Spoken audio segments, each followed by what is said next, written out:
আশা করেছিলাম 5ই আগস্টের পরে এই দেশে আর ফ্যাসিজমের কোনো উত্থান ঘটবে না, কিন্তু আমরা কি দেখতে পাই, এই দেশের রাজনীতিটাও বারবার ফ্যাসিস্ট মুক্ত হয়েছে, কিন্তু ফ্যাসিবাদ মুক্ত হয় নাই।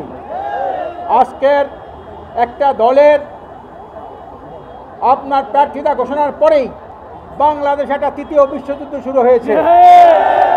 আজকের প্রার্থী আহত হয়েছে, কর্মীরা নিহত হয়েছে, সারা দেখে আগুন জ্বালিয়েছে। প্রার্থী ঘোষণা তো ডক্টর ইউনূস সাহেব করে নাই, এই প্রার্থী ঘোষণা করছে তারেক রহমান। আপনার রাস্তা আগুন জ্বালান কেন? ট্রেন স্টেশনে আগুন জ্বালান কেন?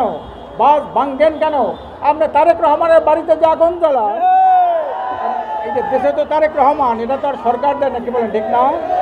পরিষ্কার কথা বলতে চাই, এই দাবির সাথে সাথে, আমাদের ন্যায্য দাবির সাথে সাথে চালাও পোড়াও যদি বন্ধ না হয়, এই ফ্যাসিস্টদের রাজনীতি নিষিদ্ধ ঘোষণার দাবি আমরা তুলব।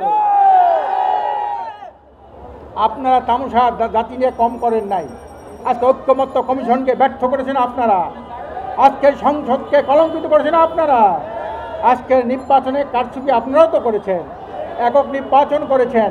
কাজে এখন প্রার্থীর ঘোষণার সাথে সাথে এখনই যে তৃতীয় বিশ্বযুদ্ধ শুরু হয়ে যায়, নির্বাচনের দিনে কী হবে বলেন?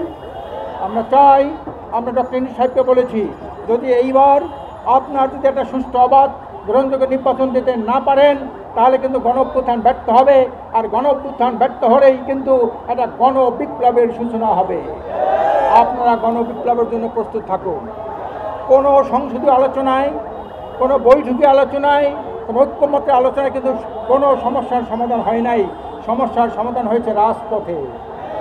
আমরা পরিষ্কার বলে আসছি, আপনারা ঐক্যমত্য কমিশন নিরপেক্ষতা বজায় করতে পারেন নাই, আপনারা একটা দলের দিকে তাকাই কথা বলতেন। কাজে আপনারা মনে করেন না আপনাদের সিদ্ধান্ত নেবেন তাই দেশের জনগণ মেনে নেবে।